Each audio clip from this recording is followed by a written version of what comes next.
All right, here we go. Today we have former Chinese-American gangster Mike Moy. Mike is a former member of the Fuk Ching syndicate, which is one of the most powerful gangs during New York's infamous Chinatown wars. After years as a made man of the gang, Mike joined the NYPD, where he served 25 years and became the 66th Precinct first Chinese detective. Mike, welcome to Vlad TV. Thank you, Vlad. Good to be here. Well, it's your first time here. I want to start in the very beginning. So, your parents came over as immigrants from China? Correct. Okay, and this was during communism? Yes. Okay, this is something I can relate to also because I'm an immigrant from the former USSR. I came over in the 70s during the communist rule over there, so I'm very familiar with this whole overall situation. Now, your dad, he came over 7 years old as something called a paper son. That's correct. Describe what that is. A paper son is when they come over to this country under a different name. They're given to a family to take care of them, and that family has American visa status over here. So what happens is usually it happens with the poor family. They will give their son away to another family who has legal residence in the United States and pass the son on to that family, and that family takes care of the son and hoping that the son will grow up and be able to get a job and send money back home. So basically, there was a family in China that was pretending that your dad was their son. That's correct. Okay. And then your mom arrived around the same time?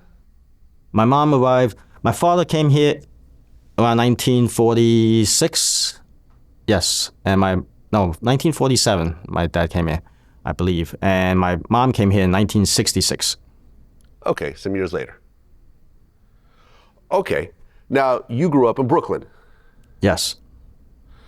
And your parents were both working, but they were not making a lot of money. So you grew up in a very cramped situation, right? Yes.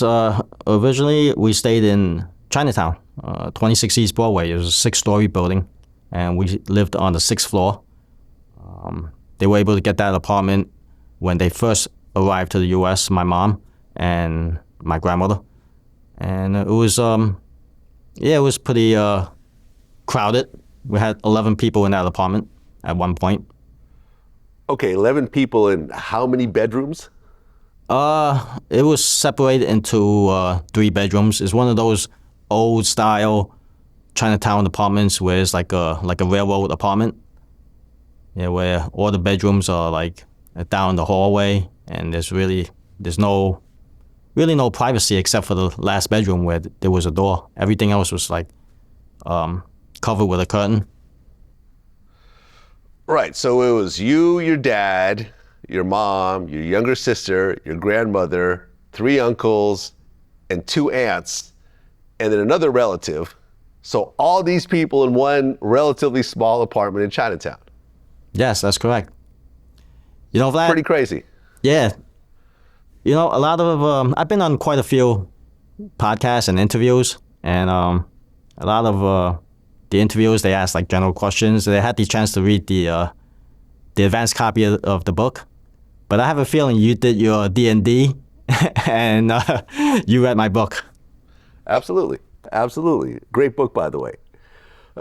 So as you're growing up as a kid, before you actually start going to school, you couldn't speak English at all.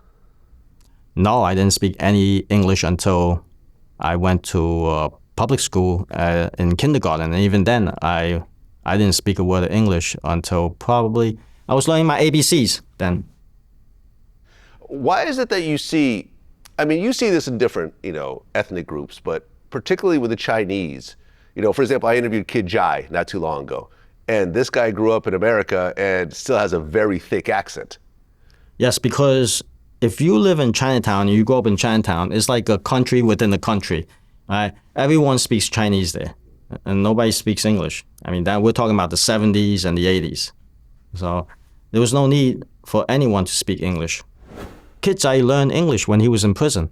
That's where he picked up his English. And before that, it was just broken English. And for him to communicate with someone who spoke English is more like, with hand gestures and some broken English in between. Okay, so you start going to school, and you're essentially one of the only Chinese kids in your school. Yes, and throughout all those years, from I would say from kindergarten all the way up to middle school and high school. Yeah. Right, the kids started to bully you pretty badly. Yes. Yes. Made me who I am today. Right, they started calling you a communist, which is actually something the kids used to call me because I was the only Russian kid in a school, where it was all mostly white, white kids and so forth. And I used to always like get into fights and everything else like that. And, they probably didn't even know what a communist was, but still I'm a communist and I'm from Russia and, the US is sort of at war with Russia during that time. So I could really relate to what you were doing. Yeah, and you know what? It was I would say it was in the 70s when they called me a communist.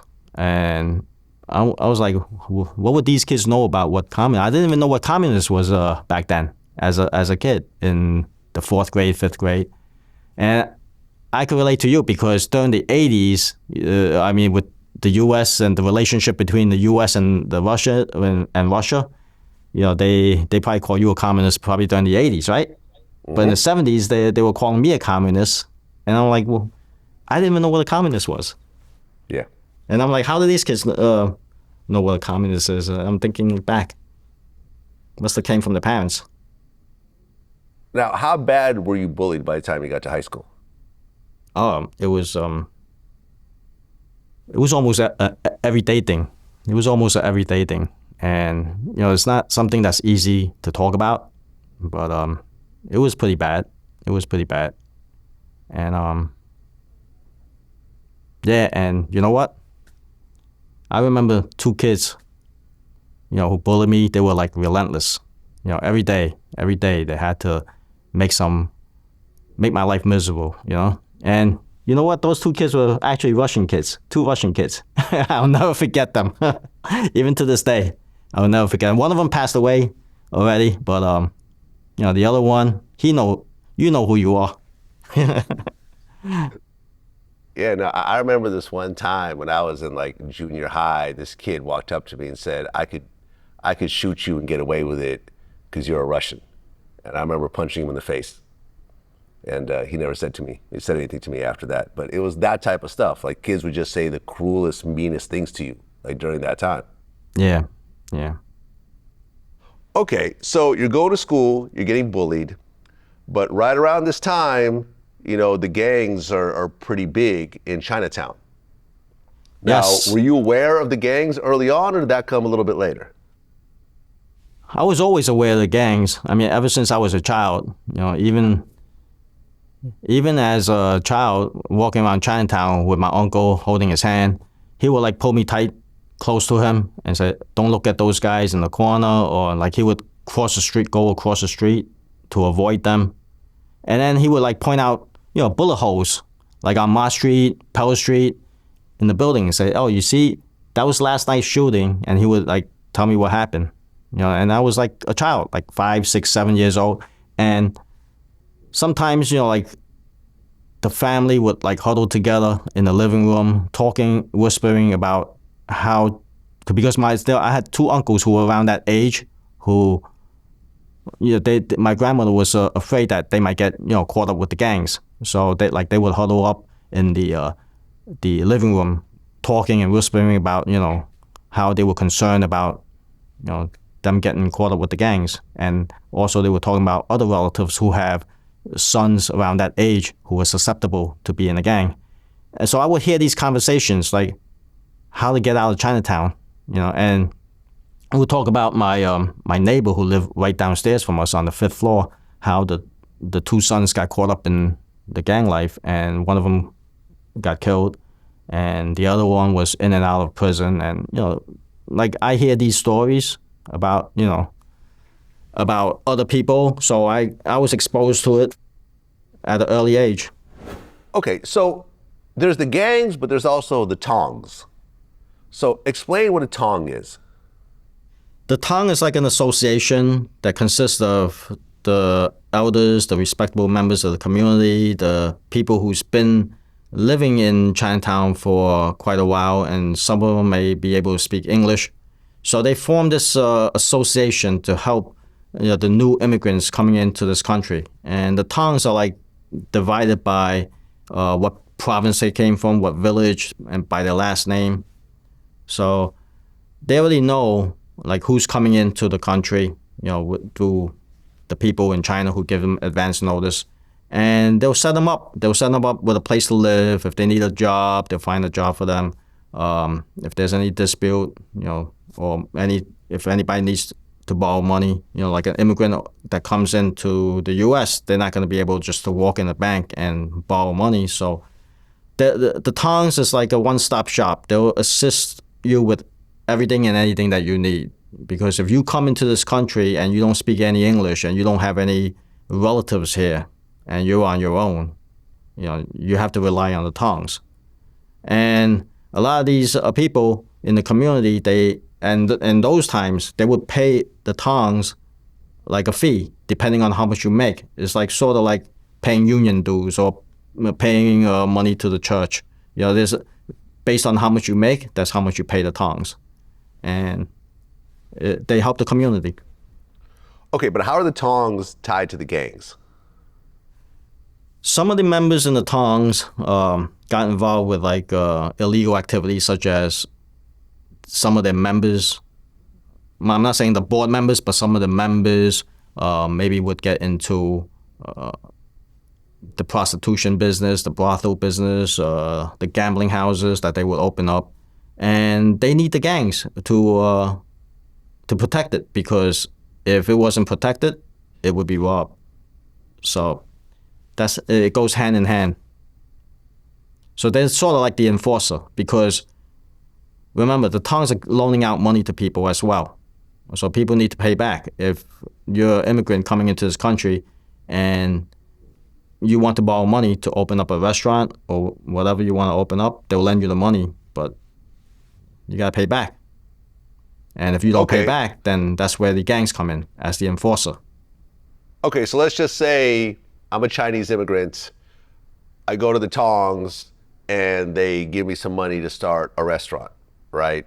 I start the restaurant, 6 months later it fails, I shut it down, I'm broke. And I tell the tong, hey, listen, I ain't got it. What happens next? If you're broke, you have family members who's going to have to work off the money. You're going to be working to get that money to pay back the tongs. Like I said, in Chinatown, it's a tight-knit community, especially back in the 70s, right? You're talking about the 70s and the 80s. You get the first wave of the immigrants coming in. They really don't have no place else to go. They can't just move to like Maryland or Indiana. There's only a couple of Chinatowns in the United States at that time. And where are you going to go? You're going to go jump from one Chinatown to the next Chinatown? They'll find you. They will find you. Right? That's why Kidzai took $2 million from his godfather and turned it into like, $6 million, charging 10% VIG. He never had a bad loan because they will pay back. Think about it. You get if that guy has 5 family members or 10 family members, they're going to all pitch in and work to pay off that loan. And even if they're in China, if they have relatives, they're going to have to send money to pay back. Okay, but does it get violent when people don't, actually pay back the money? They know the repercussions. There's no need to get violent because they know the end result. So the fear of violence is what gets people to pay the loan back. Sometimes they will get violent, but it's very rare, because you think about it, if you're in China and you don't speak a lick of Chinese, you have to rely on your own people, that small, tight-knit community. Where are you going to go? Right? And if you get killed, nobody cares. Nobody cares. The police not going to care. Look at all the cold cases in Chinatown. 38 cold cases unsolved. It's collecting dust, those case photos. Okay, so you yourself, what led to you actually joining a gang? There's a lot of reasons why someone would join a gang, but I can only speak for myself. Okay, I was sick and tired of the bullying. Right, and I just wanted, and also it was a form of brotherhood. Like I wanted a sense of belonging, all right, and I guess like a sense of like having a family. Well, at 16 years old, you met a guy named Cambodian Peter. Yes. And he was the daima of the Fuk Ching gang. The daima is basically the leader, right? The daima is a step above the street soldier, let's say. Like, this is how I rank it based upon what I see and what my experiences were, okay? In the Chinese gangs, you have the associates, the people who hang around the gangs. They didn't get initiated. They just like to hang around the gangs, and they call themselves the Ghost Shadows or whatever, okay? And then you have the soldiers. The soldiers, those were the ones who went through the initiation process. They fall under the daima, who's a step above them, okay? And it's like a crew of maybe 5, 6 people through my experience. And then the daima answers to a dailo, okay? And that's his boss. And then that dailo answers to another dailo above him, okay? So what would you call that? We call everyone who's above us a dailo. Any rank above us, we call a dailo. So we also have to call him a dailo as well. So, and then that dailo at the top has their connections to the tongs. Okay, so through Cambodian Peter, you joined the gang. Yes. Okay, was there a process leading up to it? Like, for example, I interview a lot of mafia guys. And, first you become kind of an associate, and you have to go through a whole bunch of process, and then they open up the books at certain times where they actually make made men, and then they go through that process. So what led up to you actually joining the gang officially? It's not like a Hollywood style, type of thing where there's a process you have to go through, It was a new gang for me, based on my experience. It was a new gang. He was there to recruit. He was sent out there to Brooklyn to recruit because Chinatown was, all the streets were taken in Chinatown except the outskirts. Besides, everything was focused on Ma Street, Pell Street, East Broadway by then, Pell Street, Doyle Street. So the Fuk Ching had to go to the outskirts of Chinatown, like Eldridge Street, Christie Street, where really nothing was going on. So they wanted to expand their territory. So they sent a daima, the dailo sent the daima to Brooklyn to do recruiting. So he went out there on his own, basically. He only had one guy with him, a big chicken, right? He only had one guy with him, sent out there to do recruiting. He had one other member. And I was a second member under Cambodian Peter at that time. So it was all like new. It was just starting up, the Fuk Ching in the Brooklyn faction. And then from there, Big Chicken brought in a couple of his guys, and I brought in a couple of my guys, and then that's when it started expanding. And then in a matter of like a year, I would say, we had 30 members. Well, talk about the actual ritual of becoming a made man in this gang. Oh, the ritual was like this. Okay, what year was this? I met Cambodian Peter sometime around 1986. Okay, if I remember correctly, the ritual was sometime around. It wasn't that early. Could be 88, 89, somewhere around there. The dailo called me to come in. I didn't know what he called me to come in for. It was me, Carrot Head, and this other kid. I'm not gonna mention his name. He's still around, but he lives on Avenue, right off Avenue U in Brooklyn. It was the 3 of us. We went to the dailo's apartment, because the dailo would rent out apartments for the crew. So he would pay for the apartment, pay for the meals, pay for whatever expenses. But we went to his apartment, and everything was laid out. The incense, the rice wine, in the cups, and the chopsticks. It's all laid out like how you see like a typical shrine with the General Kwan in these businesses these Chinese establishments that you go to.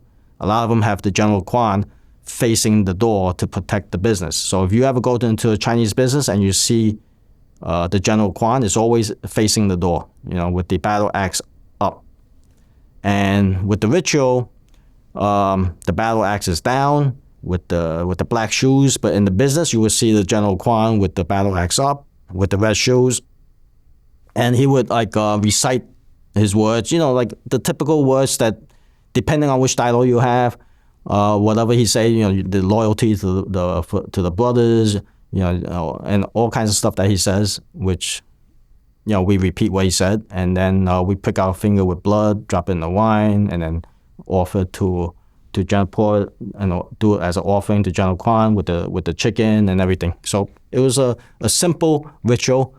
Unlike the triad members, the ritual is a lot more elaborate. Like I interviewed my uncle who was a 14K triad member, and he explained how they did their ritual, and it was like totally different than ours. Ours was like the generic version, copying from the triads.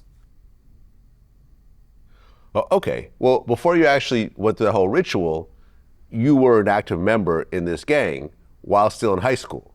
So you come back to high school and now you have these bullies, but you now are in a gang. So what changes at that point? You know what?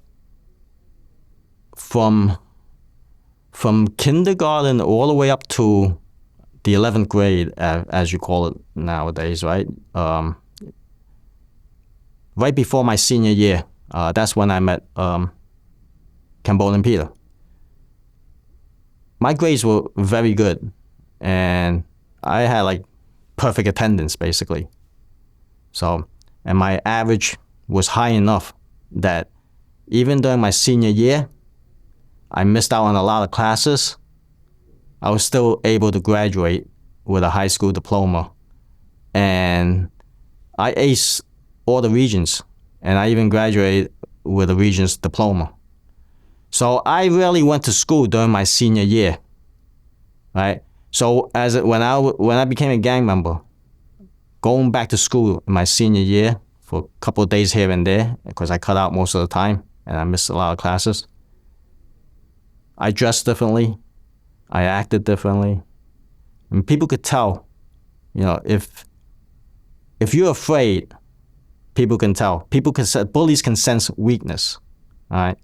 So on my first day of school, back in the first day, during my senior year, I got into a fight, okay? Because, I guess they were testing me, and I put a stop to that, because I was the one who initiated that fight. It doesn't matter if this kid was bigger than me or whatever, because I know for a fact that if I lose, I will go back after him.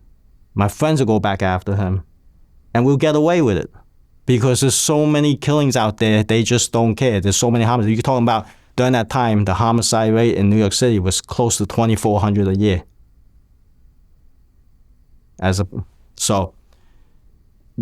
They just don't care. The gang members killing gang members, let them kill each other. That was the mentality of the cops back then. So as you're talking, you said that during that time, there are 2,400 homicides a year in New York City. If you fast forward to 2024, there is 377 homicides in New York City. So you're talking about 1/7 the number as it was before. So a huge difference between now and then. Huge. Just look at all the shots fired, all the killings and all the shootings on East Broadway, Mott Street, and Pell Street. Look in the archives. And not everything makes the papers. Not everything makes the papers. And you still have so many articles about these shootings and killings. Right? Because when a Chinese gang member kills another Chinese gang member, it doesn't even make the police blotter. Right? Sometimes you see a small article in the police blotter, but a lot of times you don't see it. That's why I'm always like, during those times, I would look in the newspaper and I would see all the mistakes they made. Like sometimes there was a couple of articles. The Fuk Ching was involved. And they said they didn't mention any that it was gang related. And one of them mentioned that it was the Flying Dragons. You know, the reporters don't know. The police know, but by the time the reporters get it, the news is out already. So that's why there's a lot of mistakes in the newspaper articles. Okay, so in the early days, when you first joined the gang, what type of criminal activities were you involved in initially? When I first joined, I was only 16 years old. We were doing street robberies, mostly, and doing extortion. Those were like the crumbs, like what the kids do. You're 16 years old, you figure, you're young and you want to prove something, so you're out there doing street robberies. Most of the kids I was with around that age, between the ages of 14 to around 18, they're doing a lot of street robberies, and by the time they're 18 to like 19, they're doing home invasions. And then after that, once they're in their 20s, they move on to like other rackets, like dealing with drugs and more of the higher level stuff, counterfeit goods and all that. Okay, so when you say street robberies, these like armed robberies where you just see someone on the street, they look like they have some money, you pull out a gun and take whatever they have, or a little different? Yeah, sort of like that. Like, basically kids robbing kids. Sometimes, we'll target some business owners or people coming out from the gambling houses, people going in and out of the brothels. Like that was what we were doing in our crew of young kids who just joined the gang. Well, I mean, when you do an armed robbery, a lot of things can go wrong. The person could resist, they might have their own gun, they might try to take your gun from you. Like, what was the worst situation during that time you got into? I was with Counterfeit one day, and I was driving the car, and it was like in the middle of the night, late, and we saw this Jewish guy walking by himself.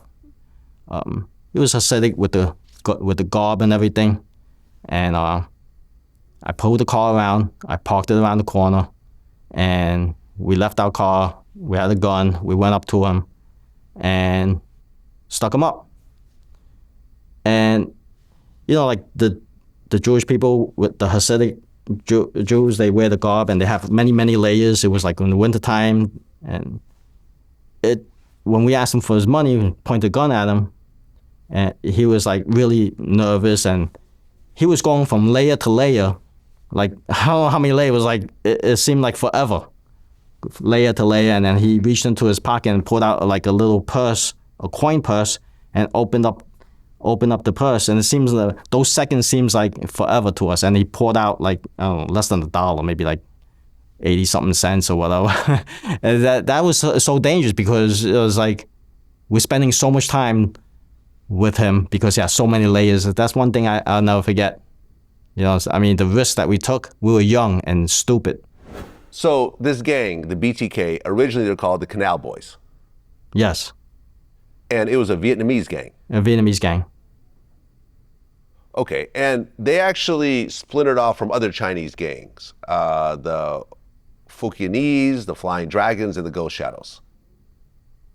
Yeah, they branched off from the Ghost Shadows and the Flying Dragons, and they formed their own gang. And originally it was called the Canal Boys, and eventually they took on the name BTK, and they made a lot of noise in Chinatown. And one day I went to, during those times, the gangs, they like to hang out at either like the diners, the roller skating rink, the bowling alleys, the pool halls, right? So we try to find like a place. Remember, we were new, so our crew tried to find a place where we can, get established, where we can hang out. So Campbell and Peter sent me and this other kid to this roller skating rink in the Bronx to check it out, see if there were any other gangs there, who hung out in that area, inside that establishment. So so I went with this kid and this new recruit, and this new recruit was like talking. He's one of those who's a talker. He likes to like present himself as how tough he is. Like he's gonna be in the front lines for everything. Like he's ready to shoot and this and that. A talker. So we figured, okay, you're a tough guy. You're ready to shoot anytime. You carry the gun, and I'm the driver. So me and him, we drove up there, and he had the gun on him. And what happened was, I parked my car right in front of on the side street of the roller skating rink, and we got out of our car. And as we're walking, there was like maybe like 5 or 6 BTK members walking towards us. I mean, one look, you already know they're BTK members. Like, we know because we know how like to identify certain gang members. So they're walking towards us, and we're walking towards them. And I figured, okay, he has a gun, right? He's a tough guy. He's gonna shoot. No big deal. So we just continue walking, and now we're closing the distance, right? And I'm thinking, how come he didn't pull out the gun yet or whatever? It's like, by the time we closed the distance, we were surrounded. And the BTK member searched the guy first. Before they even like came up to me, they searched the guy.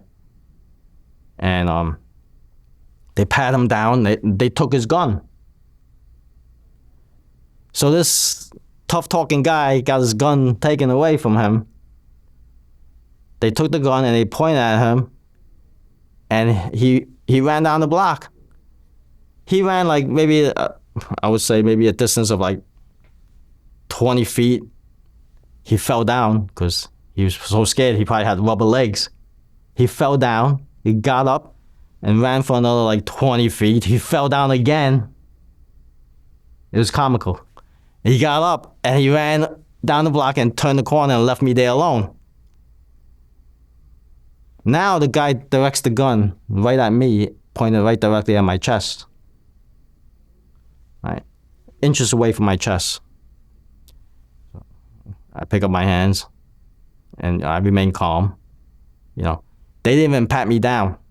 I guess it's, my demeanor. I remain calm, and he goes, "What gang you from?"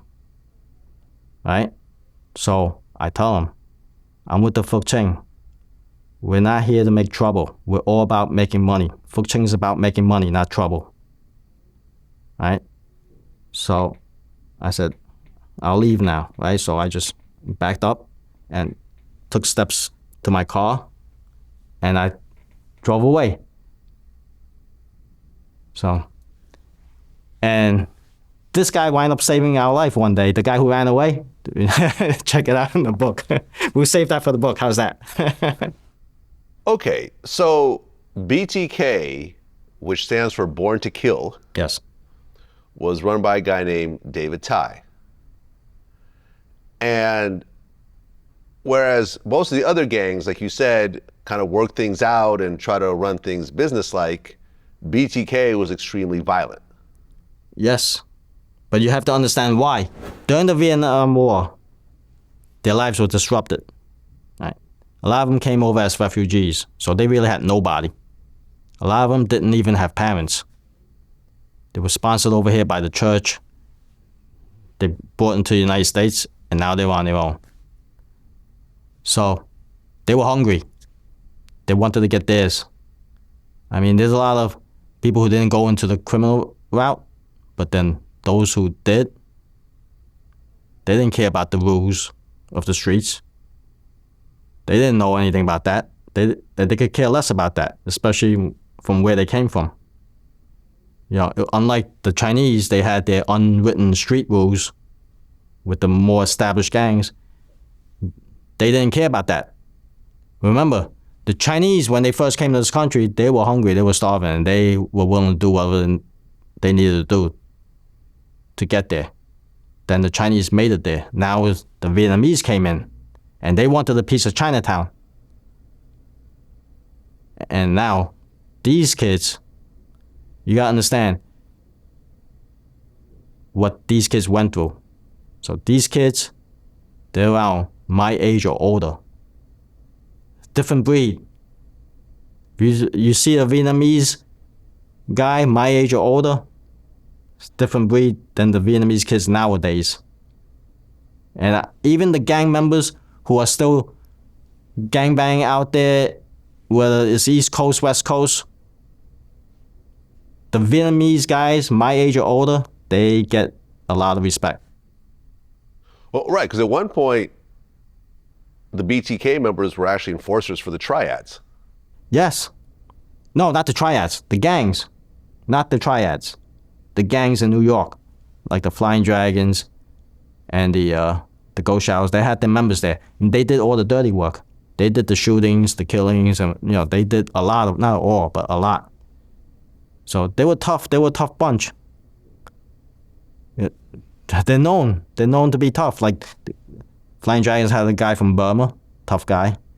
The Cambodians were tough. I'm telling you, the Cambodians, they were a tough crew. And those are the guys that, a lot of them are in my crew.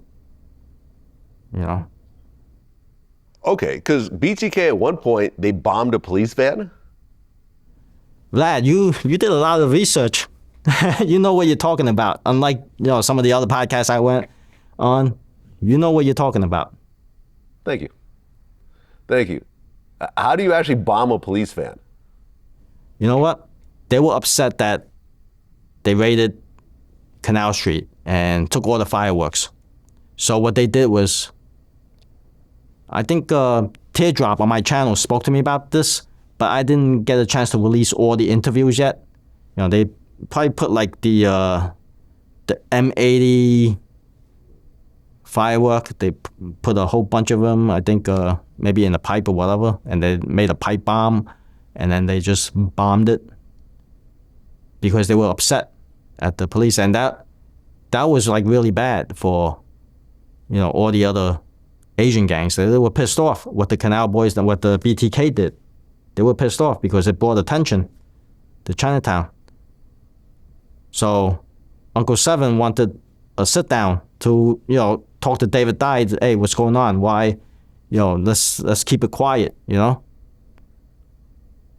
There's money to be made. They didn't care that they took Canal Street. It's okay that you took Canal Street. There's so much money to be made in Chinatown that, okay, you can have a piece of it. Like, they wanted a sit down to talk about all these things, but David Dye refused.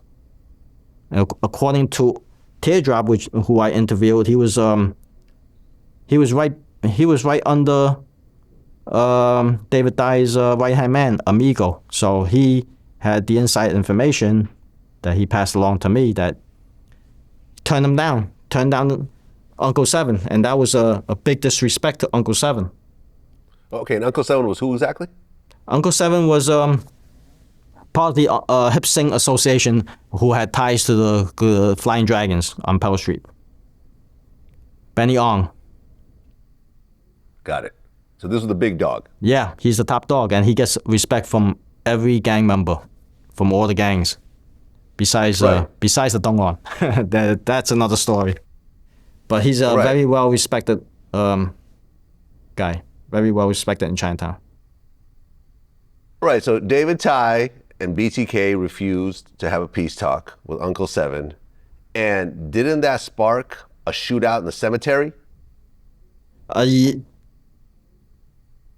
has something to do with it, but that shootout in the cemetery, yeah, it was more like between the Ghost Shadows and BTK, and it was like that was during Amigo's funeral. Amigo got shot on Canal Street. Is it Canal Street? On Bowery Street, and in broad daylight, they sent a hitman down to kill him, and then during his funeral, when they were at the cemetery, they sent another two hitmen to kill David Dye and whoever was there at the cemetery. So The BTK spotted them walking down. I think they had like I don't know, 9mm or like there was a lot of shots fired. There was like over 120 shots fired between both sides. So a lot of shots fired. I mean, when you think about that situation, a shootout in a cemetery with 120 shots fired, did anyone get killed during that whole exchange? No, people were hiding behind the tombstone, so the bullets were riddled on both sides of the tombstone. That's crazy. That's crazy. They didn't actually get shot. Yeah, they all scattered. Yeah. Okay, so no one even got shot with all those shots fired. I don't know. You got to read the papers about if anybody got shot. I wasn't there, but if anybody got injured. Okay, so all this is happening, and like you said earlier, although you didn't go to high school most of your senior year, your grades were good enough to that point where you actually graduated, and your parents wanted you to go to St. John's University for the pharmacy program, but you enrolled, but you didn't actually do anything. Yeah, I enrolled. I tried my best, but I was too wrapped up in the gang life. I mean, I had that taste of crime, so I was still doing illegal stuff even when in college. Like, I broke into the lockers, took all the books, and wallets from people. I mean, during that time, I'm sure a lot of people were missing items from their locker. So many years ago, and I was getting like from those interns who were working in the pharmacy, getting Valium and Xanax, and just getting bottles of those, getting rid of the pills in the streets, and then just other illegal stuff I was doing. So my mind wasn't focused in school. It was more about the gang life, and then eventually I dropped out.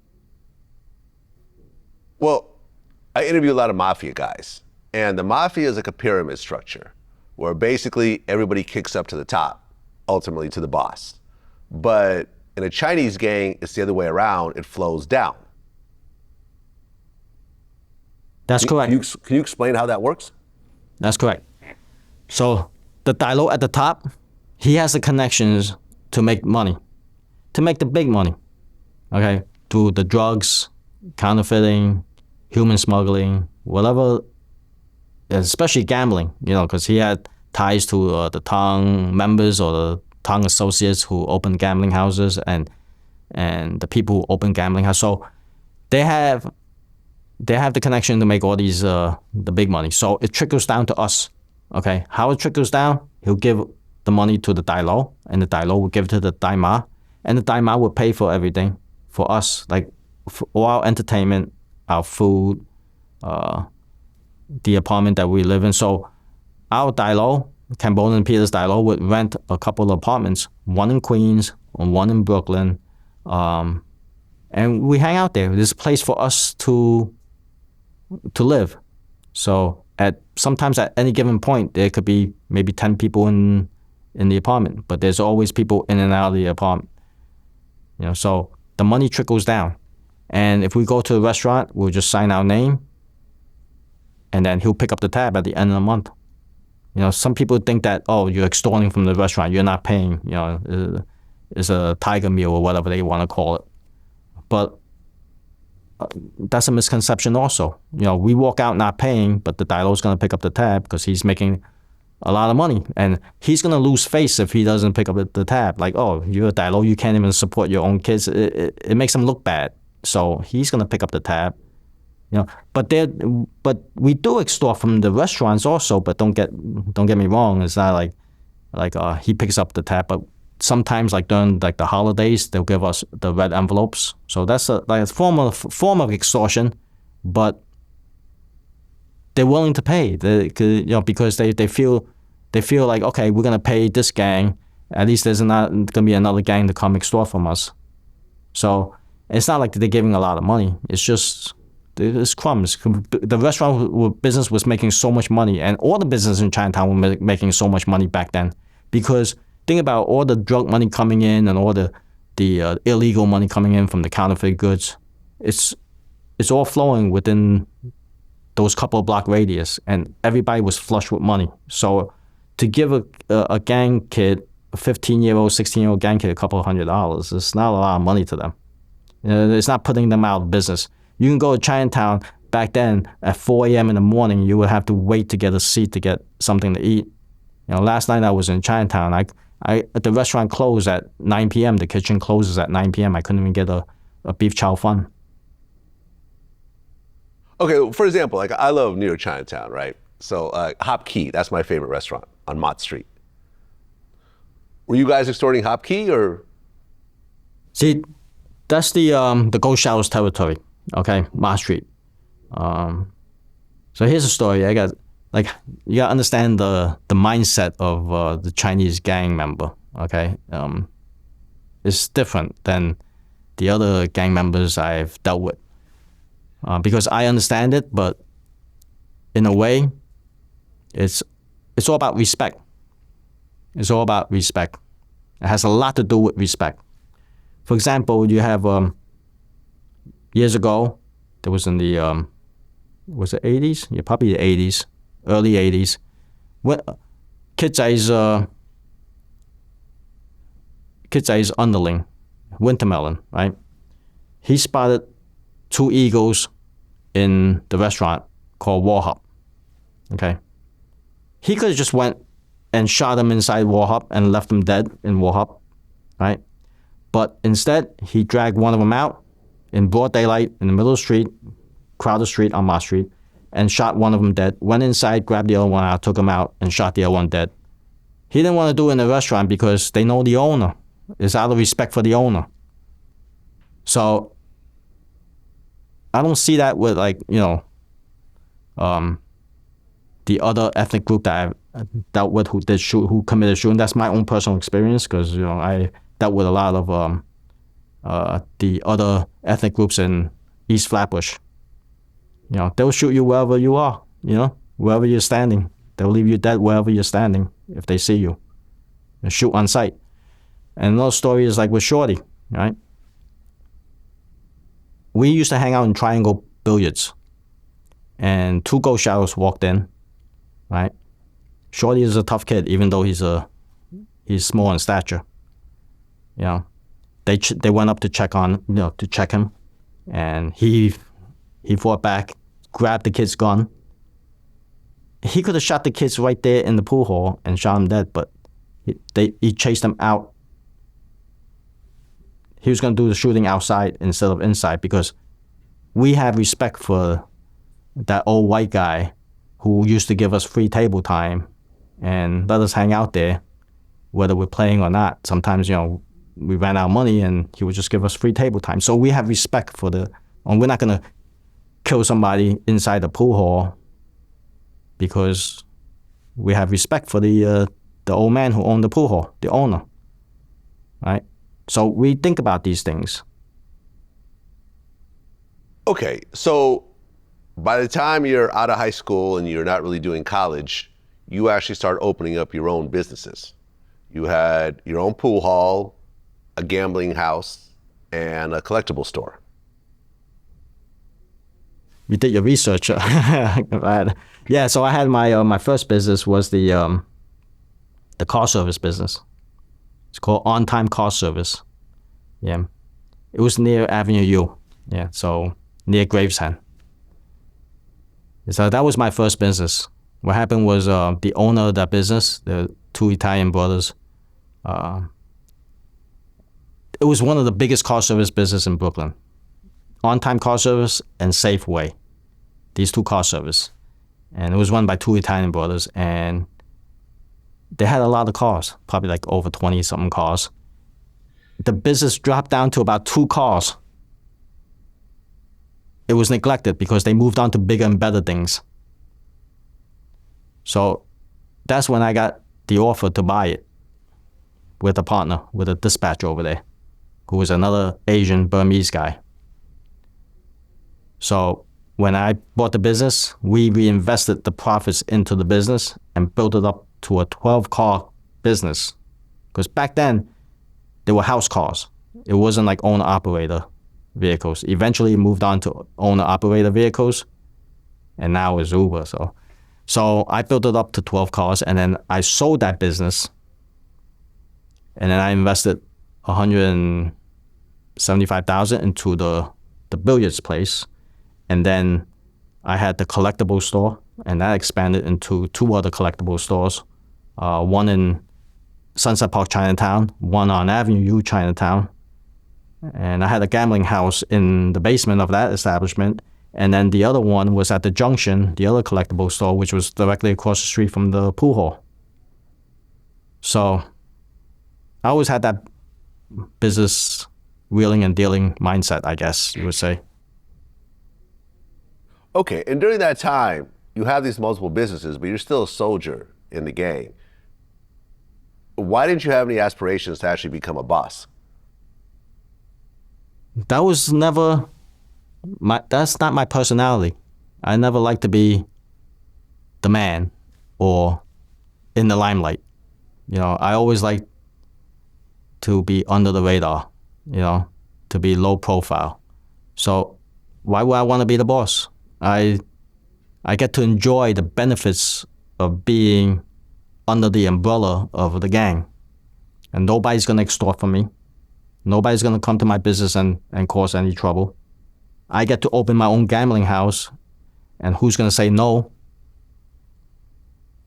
So why do I need to be a boss and put a target on my back and get jealousy from other people? I mean, I had a good, I still get all the connections that I needed because I was trusted. So through Cambodian Peter, I was able to speak to his boss, and I was getting counterfeit money from him. I can get anything I want from him. I can get, guns from him if I need. But actually, he was getting more guns from me than me from him. But we exchange. Like he always have different rackets, that he would include me in. Well, but at one point, one of your gambling houses did get robbed. Oh, yes. You know your stuff, lad. You did your research, I can tell. Okay, Actually, so how did that go down? Okay, so one of the Cambodian Peter's Dailo, who's also my Dailo, he's 2 ranks above me. He made a lot of money to opening gambling houses all around Chinatown, Brooklyn, and in Flushing.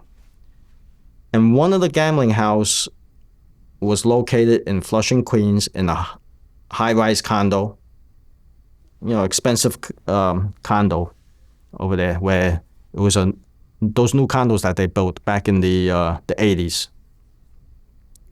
And he catered to the high rollers. So there's always like just a limited small amount of people. The high rollers will go to that condo to gamble. And so he would send me and Cambodian Peter there sometimes with a couple of our other soldiers and associates there. And then one day the place got robbed. So I guess he did his method of deduction. Like he would know that it's not me, it's not Cambodian Peter, it's not Big Chicken. Who else stepped foot in that place? So it's the associate that he deduced that this is the guy that must have, did it. Must have did it, or maybe told somebody to do it. Because who else know about this place, and who else would do that? Who would even dare to do that? But we didn't have proof that this guy did it. So he's asking me, like, I think this guy did it, and I'm pretty sure he did it. So take care of it, right? But then we didn't have proof that he did it. He never admitted that he did it. So, but he never, my Dailo never forgot about this. It was still in his mind after many, many years. He just couldn't let it go because he felt disrespected. It was a slap in the face to him because that's all his high rollers, all his clients that's special to him, a special group of clients that he would send over to a nice establishment to gamble, and then they get robbed. So he remembered after all those years. And even when I was a cop, after so many, you're talking about decades, one day I bumped into him while I was in my uniform and police scooter. And I saw him after many years later. And the first thing out of his mouth was, have you heard from him? Like, any news about this guy? You know, after so many years. You know, that's sometimes the Chinese, they don't forget. Mm-hmm. They just don't forget. They just have the patience to wait and wait until they get their revenge. That's how the Chinese are. And I only understand that because I hang around with them. 'Cause I'm American-born Chinese. I don't have that mindset like them, but hanging around with them for so long, for so many years, I understand the way they think. I mean, that particular robbery, the high rise, how much money got robbed that day? Oh, I wouldn't know. Remember, we were like teens. We don't know the numbers that's coming in and out from a gambling house. You know, I figure the gambling house that I was running can make anywhere. It only had 4 mahjong tables, some joker poker machines, 2 of them, and a big poker table that we can play either baccarat, pai gow, or just poker games, or 13-card poker. That's what the Chinese people like to play. So I only have 5 tables there. And at that time in the 90s, early 90s, I was generating anywhere from like $500 to $1,000 a day clean from those, from that one spot. So I can imagine how much he was pulling in if they were high rollers. So he was probably pulling in a lot more than what I was pulling in. Okay. And you touched on this already, but counterfeit money was circulating with you guys as well? He had access to it. He had access to it. So what I did was I bought a bunch from him, and I bought another stash from an Israeli guy. So I mixed it up, and I was able to get rid of the bulk of it, because in my mind during that time, like if I close my eyes right now and think back during that time, I was like, how the hell am I going to spend this amount of money? Like, if I spend it, and I picture myself, like, I picture like a map of like the Secret Service, we like putting pins on all, you know, the locations where the money are being spent. So I'm thinking like, we can't just spend the money like everywhere. I need to find a way to get rid of it in one shot, you know, instead of, because it's all going to come back to me. So that's what I was thinking. The hard part is getting rid of the money, you know. So from the Israeli guy, I was paying 30 cents on the dollar, and from my Dai Lo, I was paying like 50 cents on the dollar for the money. So, but his quality was a lot better. You know, you could see the threads and everything. And back then, the counterfeit pen wasn't really common back then. We talk about the 90s. So, you know, it's like almost like unheard of, you know. But the feel, the texture and everything was really good. And he was able, like, he had so many rackets. Like, he would go to China and try to counterfeit these casino chips. And he wanted me in on the racket too, like counterfeit those. Remember those coins? You used to drop in coins, actual coins, into the slot machine, you know. And the counterfeit, like he had so many ideas. Like he would like think about like taking these the white chips and painting it like black, and he's got all kinds of rackets that he's into. This guy's a smart guy. Well, look, everyone gambles, but I feel like Asians seem to have an affinity and really an addiction to gambling that you sometimes don't see with other races. I remember I had a girlfriend at one point, she was from Indonesia, and she would tell me about this, how she knew people that would save up money for years, and then on the day that like the moons aligned and the horoscope told them that this is their luckiest day and so forth, they would go to the casino and just bet it all. And a lot of times they would lose it all. But this was like a real thing with Asians. Yes, because a lot of the Asians, they don't have money, so They want that score.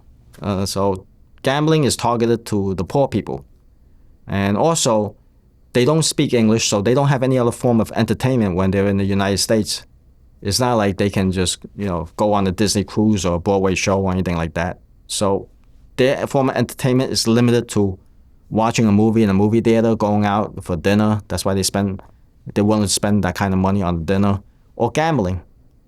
So there's different forms of addiction with gambling. Some of them are like compulsive gamblers, some of them are like social gamblers, but a lot of the Chinese, they love to gamble. I went through that phase where one part of my life I was gambling pretty heavy, and you have to realize that you have a problem in order to fix that addiction, whatever it is. That's what my book is about too. If you don't realize what you're doing is wrong, you're not going to make that change. So, and I haven't played mahjong since the 2001. Yeah.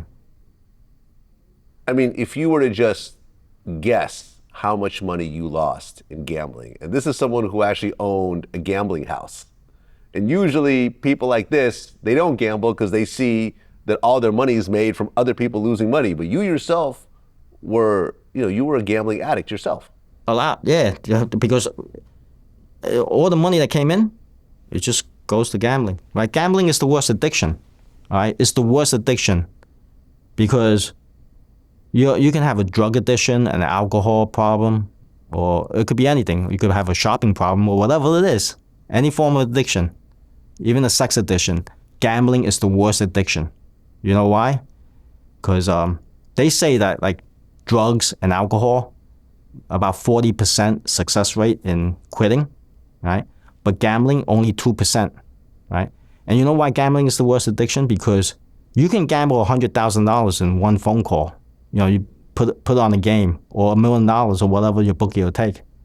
But you can't put $100,000, you can't snort $100,000 worth of coke in one day, in one bet, So gambling is very destructive. There's a guy, I don't know if you ever heard of him. His name is Terrence Watanabe.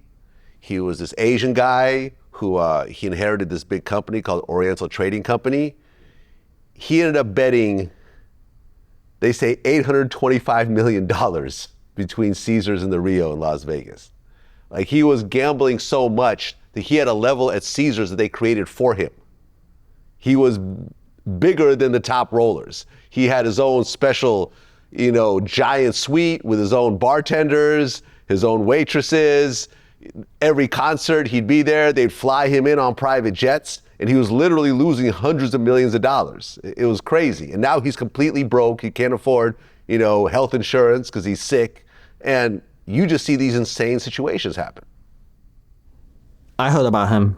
And one thing about him is if he experienced that when he was young, all right, it will be better for him. Okay? Lose everything when you're in your 20s, 30s, because for him at his age, how he's going to make a comeback?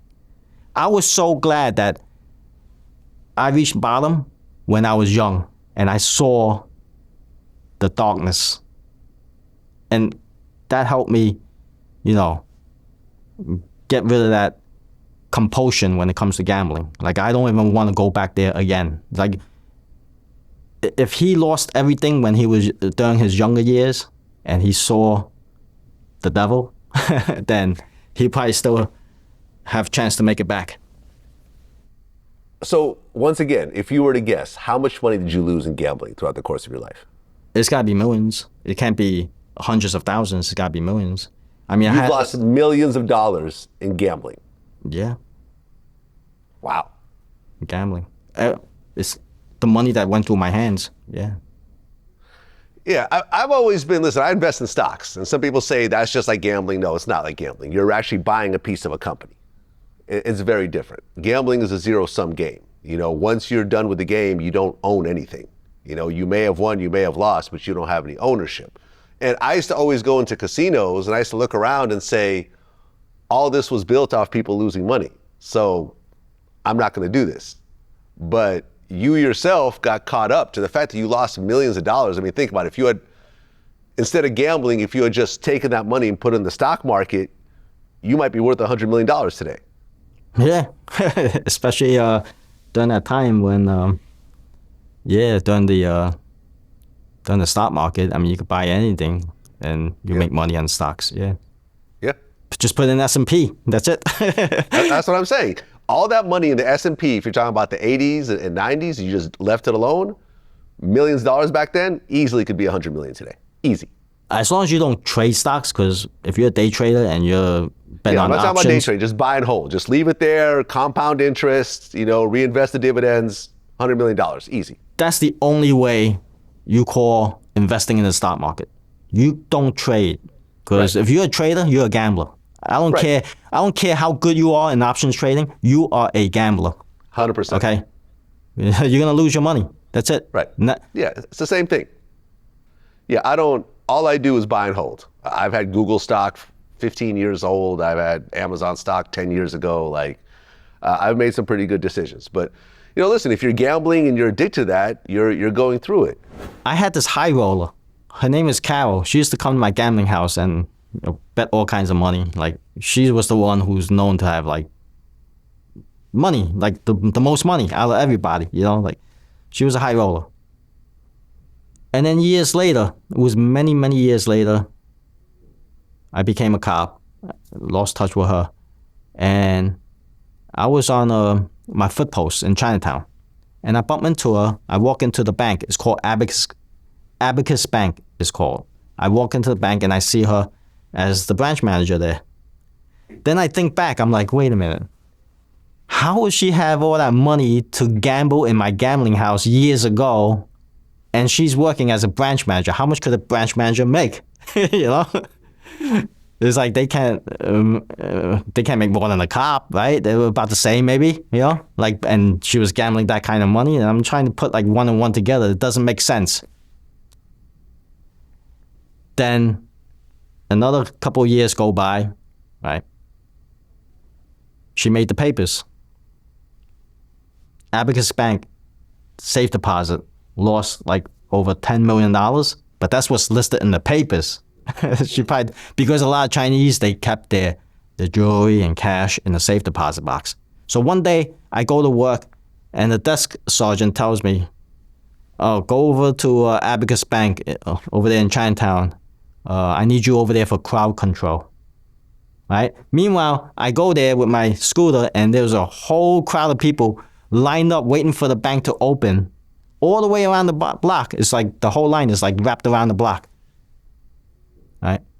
She got into all the safe deposit, cleared everything out. I think she's still a fugitive now.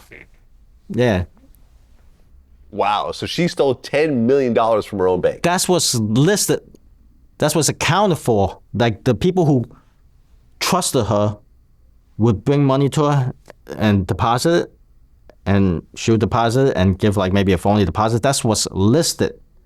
So can you imagine what's, you can't tell the authorities that, oh, I got $200,000 in a safe deposit. They're afraid to tell because they're afraid to be investigated by the IRS. So she got a lot more than that. That's crazy. That's absolutely So can you imagine all Is those she still years? on the run?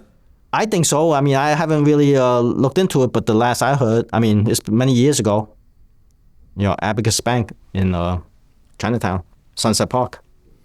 What was her name? Carol Lim, I believe, Lim. Let me see. Yeah, I looked up an article in 2003. Carol Lim, still on the run, on the lam. So how many years ago? So my gambling house was in the early 90s. She was a high roller, so imagine all the money she siphoned out throughout the years. Yeah, there's really no articles about her capture. About her since 2003. She just disappeared. Exactly. That's it. So she's probably still a fugitive because I haven't read any updates on her, or I haven't saw any media coverage on her being arrested. Well, wasn't there some shootings that happened in your gambling houses? In my pool hall. In your pool hall? Yeah, in my pool hall. I try to keep gambling and drugs out of the pool hall, because there's a lot of police scrutiny when it comes to the pool hall, like that kind of establishment. So I try to keep everything out of there. So I put the other like illegal stuff I would store in the across the street in the collectible store. Yeah, there was some shootings, but it was mostly done from our side, not from the other side. Let's see. One of the shootings was from Diamond. Okay, because you go in there, you're gonna see bullet holes in it, and if you notice, pay attention. You go in the pool hall, you're gonna see bullet holes, but that's only for people like who pay attention to these things. One shooting came from Diamond. What happened was this kid challenged him in some way, and Diamond gave some of the marijuana for him to sell, and then what happened was there was a dispute over what he did to the marijuana, and then it's like I said, it's always about respect and how you talk to people. I guess the way the kid spoke to Diamond, he didn't like it, so he took the gun and pistol whipped him and hit him really hard on the forehead, opened him up, and then a shot rang out and put a hole in the in my wall inside the pool hall. So the kid left, and then I think that was the case where he came back with his he sent his older brother over there to see Diamond. Yeah, so that story is in my book. So that was one shooting, and the other shooting was because this kid broke into our video games, because we had like video games in there, and he broke into the machine and stole, I think it was like $750 worth of quarters, because we had 4 machines and it was always busy over there. So he broke into it and was captured on camera. We knew who it was, one of the kids from the streets, and we basically banned him from coming into the pool hall. But he had no place to go, because all his friends are hanging out in the pool hall. So basically, we banned him and said, "You're never coming back in here again." And he came and he's like, asking for me to forgive him and let him come back, because he's got no place to hang out. All his friends are hanging out, because that was the place to hang out. So for a kid like him, no place to hang out, and he felt left out. But he didn't have the money to pay back because he spent all the money. So we told him, no, you ain't coming back. So one time we called him here, and when Diamond saw him, Diamond's a no nonsense type of guy. He was just, if he see you, he give you a warning, and that's it. And he would just start shooting.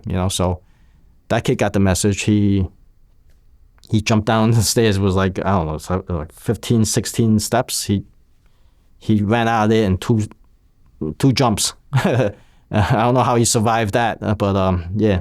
So there's a couple of shootings there, yeah.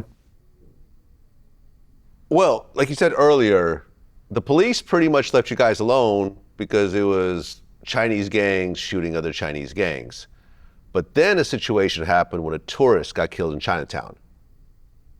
Yeah, so that definitely brought attention to all the Chinese gangs when that tourist got killed. Yeah, that brought a lot of police scrutiny, and ever since then, between the police van bombing and the tourists and all these other things that happened, I knew they were like setting up, to fail. Eventually, they're gonna target the Chinese gangs, and sure enough, that's why they no longer exist. They don't. There's no more Ghost Shadows, no more Flying Dragons. It's all gone. It's history. Up to this point, with all the activities you were doing, between the violence, the gambling houses, the extortion, the robberies, were you doing home invasions yourself or no? No. Now, were you getting arrested at all or no? No.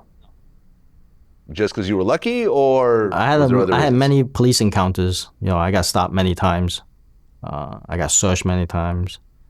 My business got searched also, and yeah. So, what would you say? Would you say is Lucky? I don't know. What would you call it? I mean, I mean, were you guys paying off the police at all or no? let's put it this way. I don't want to comment on certain things like that, the sensitive topics like that, but certain cases went nowhere. Let's put it that way. Certain cases went nowhere. Well, there was a situation that changed your outlook on things.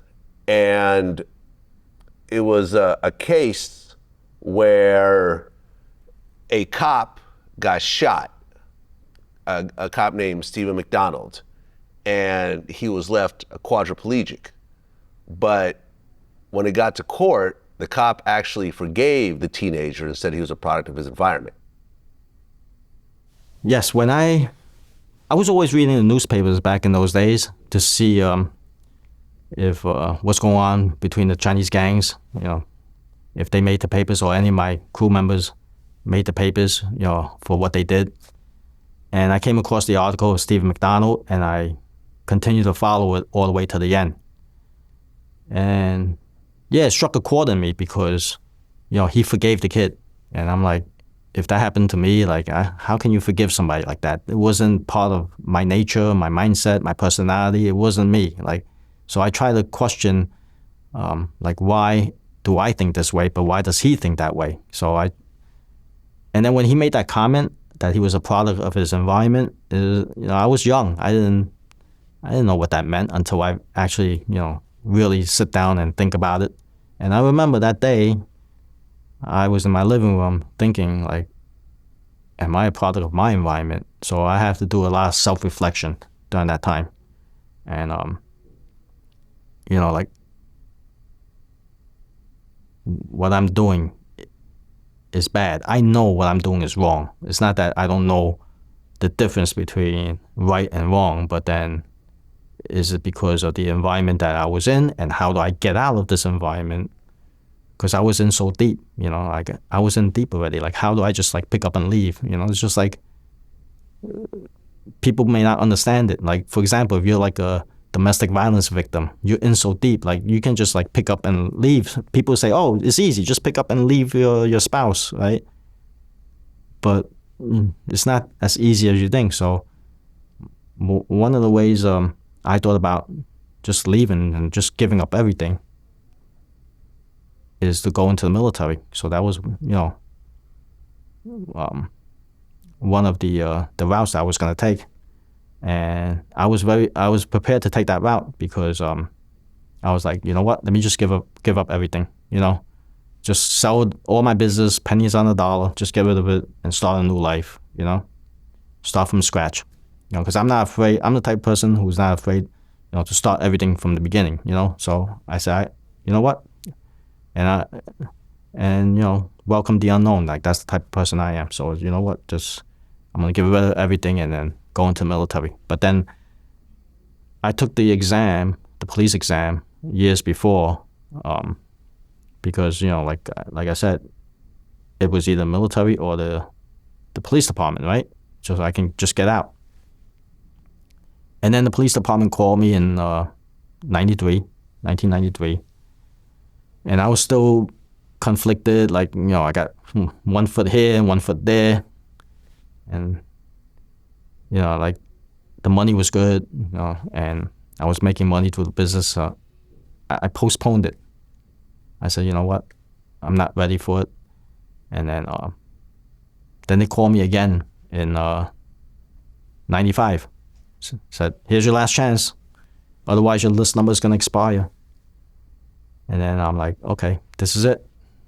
So I just took the plunge. And when I took the plunge, I just got rid of everything, sold all my businesses, and I made the transition. And I knew that if I had to make that transition, it would be a 180. I can't get involved with that old Mike is going to be gone, anything as far as criminality, I'm moving on to the next chapter of my life, and that's what happened. I mean, people make transitions, but this is like you said, a 180. You went from being a gangster who is trying to avoid the cops. The cops are essentially the enemy because the cops are the guys who are going to put you in prison, to now being a cop yourself. Like when you told the other gang members that you're going to become a cop, how did they take it? It wasn't years later. It wasn't a lot of the gang members. I didn't say anything about it. Eventually they found out, but I'll get into that later. But I never viewed the cops as enemies. I don't view them as enemies, okay? I view them as they're doing their job. So I don't take it personal, you know? And I've always viewed the cops as like heroes because they saved my mom from getting robbed and raped. You know, and it's in my book. The whole story is in my book. You know, I grew up watching like Barney Miller, Kojak, Beretta, Charlie's Angels. You know, like I grew up watching these cop shows. You know, and they always present them as heroes. So to me, they weren't my enemies. Like, you know, like I guess the criminals back then are different from the criminals nowadays. Because I remember when I was a cop and in the 90s, and this guy, he got roughed up by one of our guys. Pretty bad, sent him to the hospital because he was caught in the act doing a burglary, and we ran up on him as he was walking down the stairs. One of our guys walking up the stairs, and he got roughed up. And he's caught in the act with the proceeds of a burglary. And you know what? He didn't file any lawsuits or any, CCRB or anything like that. I had to sit with him in the hospital. It became a walkthrough. I had to sit with him in the hospital, the holding cell, all the way until he, got arraigned. And I spent a lot of time talking to him, you know. He accepted it. It was, hey, you know what? I did what I did. You guys did what you did, you know. It was like more accepted back then. You know, now is a different world, different era. Like he wasn't gonna stitch on the cops who roughed him up. You know, it wasn't personal. You know, he didn't take it personal. You know, he owned up to it. You know, yep, I went in the house. You know, blah blah blah. You know, I got beat up by the cops, and that's it. And that was that. So it's a different era now. Okay, so you go through the police academy, you get sworn in, and by 1995, you're officially an NYPD cop.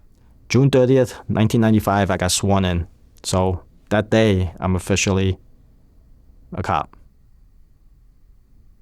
So you get sworn in, you get assigned to a bunch of different areas, but then eventually you end up being assigned to Chinatown. Yes. So now you're back in your own stomping grounds, but now instead of being a criminal, you are now busting criminals. Yes, so June 30th, 1995, I was sworn in. Then I went to the police academy for training for 9 months. When I came out from the police academy, after 9 months, they assigned me to the 66 precinct, and then from there, they shipped me out to do a Prospect Park detail. They needed cops to patrol the park for like 4 months. So from 9 months and another 4 months, and then when I came back after 4 months to the 66 precinct, I was assigned to various foot posts, but not Chinatown yet. So that was another couple of months. So by the time I got the Chinatown foot post as a steady post, it was probably like almost a year and change later. So I disappeared. Nobody knew where I was, the former gang members. And then when I got assigned to Chinatown, I was like a little nervous, like, oh shit, I got assigned to Chinatown. Now I might be bumping into the same people I was dealing with years ago. That's like I said, that's where, I bumped into Carol, I bumped into like my former Dilo and all these other people. Now they see me in uniform now, working in Chinatown. And remember, by that time, it was gone, right? It was gone. It was 1996 going on 1997. The gangs as we know it in Chinatown was basically over because you had the first wave where the feds arrested them in 1983 and 84. The Ghost Shadows went to prison, and then the second crackdown with the feds is around 93, 94. That was the second crackdown, and with the Dongwon Ghost Shadows and the Flying Dragons, and then you had the Green Dragons that was arrested. So it was gone, basically. The gangs were decimated, so everybody was scrambling to find their own way now. There's no more Dilo to report to. There's no more tongs to have as a backup.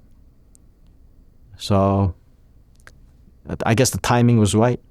So a lot of them found out I was a cop by seeing me doing the patrol in that area. And some of them who were very close in my inner circle found out later on when I told them. And I was so afraid that to get recognized because I did a lot of wheeling and dealing with certain things with the black community. And it was in East Flatbush. So a lot of people from the Vanderveer housing development came and did business with me.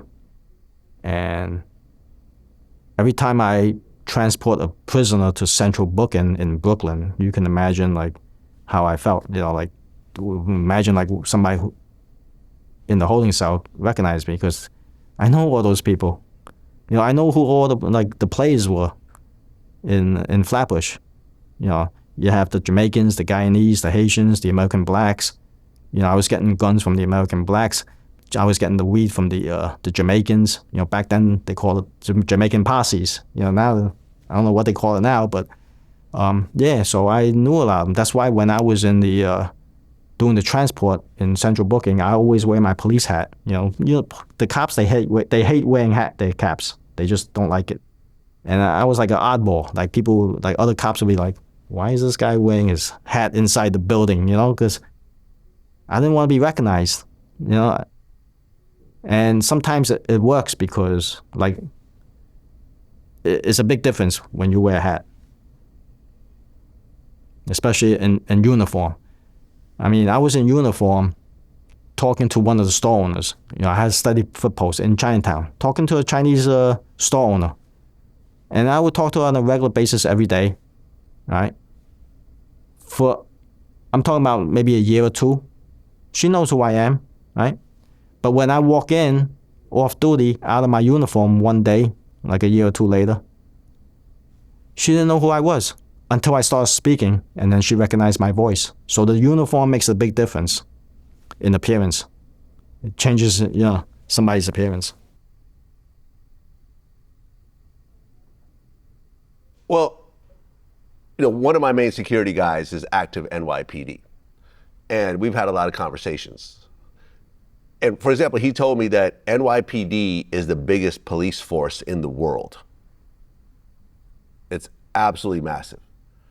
And certain people have compared police forces in general, but NYPD in particular, as essentially the biggest gang in America.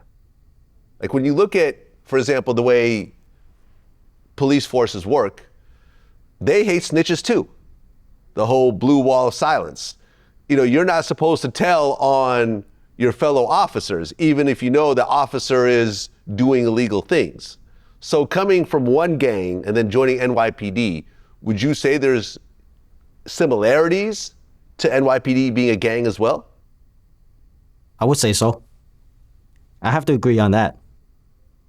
The structure, the ranking system, and the way some of these NYPD bosses, the way they carry themselves, they think they're the Don,